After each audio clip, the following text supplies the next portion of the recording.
longer be home this year, but we will always be here in studio downtown Phoenix. House Hardcourt. Welcome in Jordan Palacio, Scotty Gange, and Jordan. We're both color coordinated. The Devils won both games this weekend, and everything's going all right now. You know, we're almost all coordinated here at House Hardcourt this week, Scotty. All repping the Navy, and you mentioned the Bay Area schools. The Sun Devils got a very much needed 2 wins. Without further ado, let's dive right into those highlights.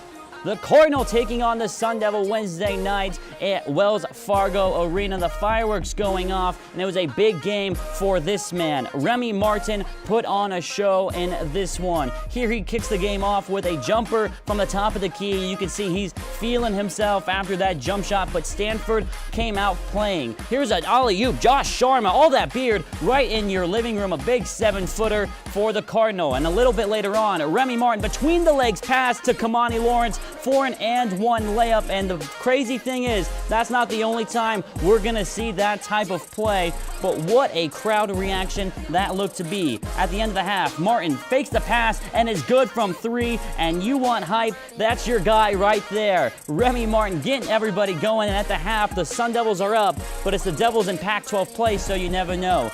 The Cardinal began with an open layup, but it's blocked by Zylan Cheatham. What a play. Let's take a look at that again. Another chase down block from Cheatham. He's almost known for those. Martin, here's the play of the game. Between the legs pass again to Daquan Lake, and he throws it down, and a foul. What a play from Martin and Lake. The Sun Devils beat the Cardinal by 18 points, 80-62. The final on that one, they get to ring the victory bell, and that sets us up for Sunday. It's against California, the worst team in the package, senior night, but California came to play, and so did Daquan Lake. A block and then a dunk. What a combo from him. But like I said, California actually were leading in this first half. Matt Bradley knocks down a 3, and at the end of the half, McNeil for 3, and California's up by 6. But to kick off the second half, that's a Lugenstort poster to get the Sun Devils back in motion. Here's a delayed pick and roll. Daquan Lake, another poster for the Sun Devils. It was poster city. You see Dort is all over the place in excitement, and it was the Rob Edwards show as well for the Devils. He had 16 points, 14 of which in this second half. There's another big Daquan Lake poster. He saved his best game for his last game at Wells Fargo Arena. The Sun Devils get the sweep over the Bay Area schools. So the Devils 2-0 this weekend, but that was last weekend. Let's go to this upcoming weekend. That's why we're bringing our guy, Mr. Julian Parras, to help break down Oregon and Oregon State. Away games, ASU's going to have to step up, and what are they going to be facing this upcoming weekend, That's Julian? right. Well, over the course of these past few seasons, Oregon State, especially Oregon, have been tough competitors, competition for Arizona. And what we're going to be looking at right now is going to be looking at some plays and exposing what they don't do well. So Oregon State, you see Chris Smith for UCLA. He's exposing that position, and he's slamming it down for the poster. Their perimeter defense isn't very good, but this is also something. You see that it is the second half, close game, close score. And the perimeter defense is fantastic. They don't do very well when it comes to pressure. So Arizona State has to be able to do that. They guard very well when it comes to perimeter defense. Right here, we're looking at transition. Oregon State, they don't do a very good job when it comes to getting back on defense. Arizona State is very good at this. This is what propels their offense, being able to move fast. And as we can see here, the block by Boatwright, the recovery by Derek Thorne, and you can see he's going up against 3 defenders in traffic. Yeah, exactly, through transition.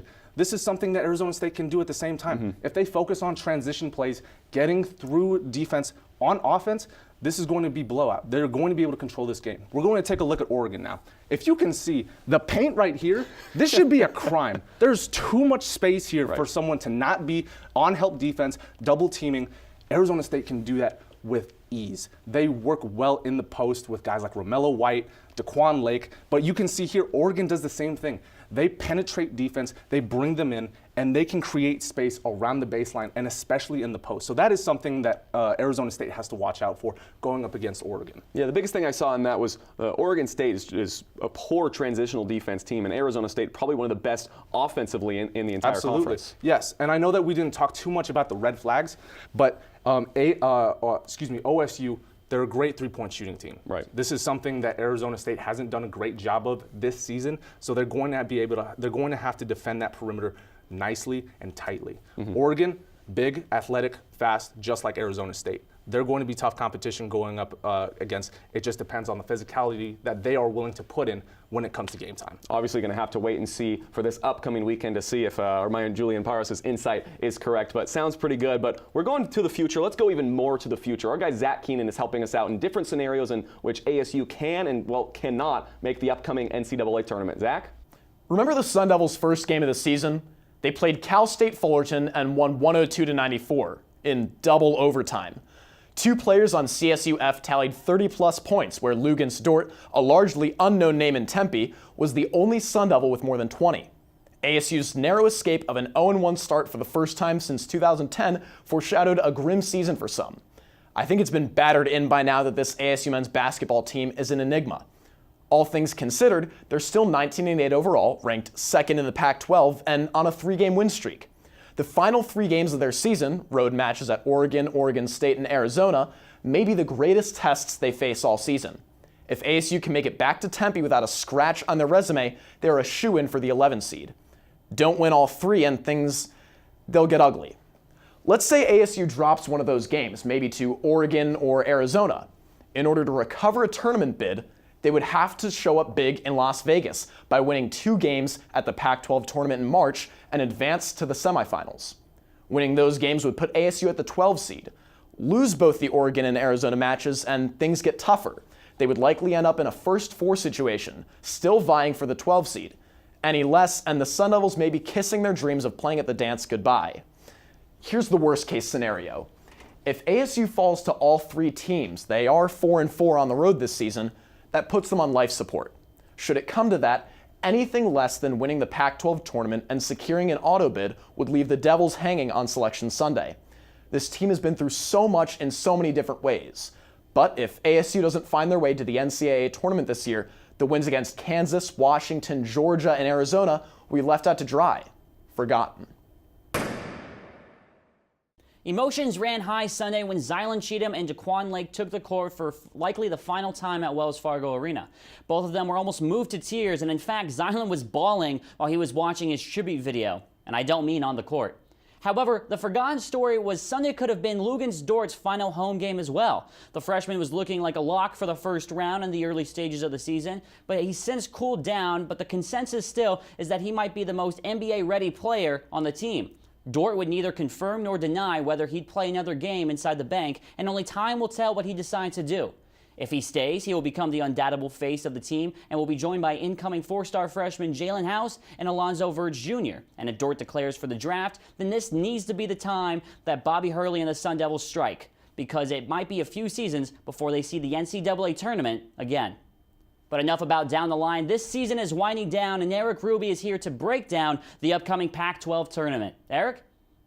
The Pac-12. The conference we all know the conference we all know. It's no secret it's been a lackluster year in the Conference of Champions, but nonetheless, tournament season is one of the most exciting times in all sports. So let's break down who's in position to get a first-round bye in this year's Pac-12 tournament.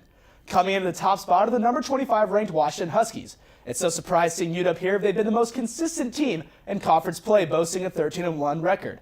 At the 2 and 3 seeds are Arizona State at 10-5 and Oregon State at 9-5.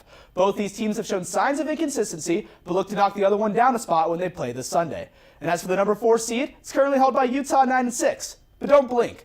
The Utes have 2 teams in USC and UCLA right on their tail, just a game behind. And with teams like Arizona and Colorado only 2 games outside getting that bye, be on the lookout for some shifts in the standings over this home stretch of games. So, despite a rather disappointing regular season, the Pac-12 is sure to have a fittingly chaotic ending. Around the Pac-12 for this week's Pac-12 top plays, let's start it in Westwood. Jalen Hands calling game. 27 points handing the Ducks a big L. And what goes great with a 3, then a big poster dunk. That's Chris Smith. Oh my goodness, end of career right there. What a play by the Bruins. But here's number 1, Scotty. You have to know Remy Martin, the steal, a little bit of a twisting turn. Do it one more time, Remy. Do not do it. Oh, through the legs. That's Daquan Lake on the finish. You've got to believe the top play of the week. Give it to Remy. I'll tell you what, Jordan, Remy Martin, he can play ball. Yes, he can. Between the legs, it was a nice move. It wasn't a fantastic move. Because I've done it a lot of times. Have you really? I have, yeah. I between the legs dribble, I can juke people out, I can between the legs dunk. I do it all the time in the intramural games. I do. I know you're such a big intramural guy, Scotty. I am. I average 30 plus a game. One of these days we're gonna get House of Sparky to come out here and film me, Jordan. We'll make it the show, the House of Scott on the intramural courts. How about that? I can't wait to see that. Maybe next week we'll see it. But we're going to be signing off this week. For our executive producers, Noah Lau and Blaine McCormick, he's Scotty Gange. I'm Jordan Palacio. The Sun Devils taking on the Oregon schools this week. We'll see if they can keep that winning streak going.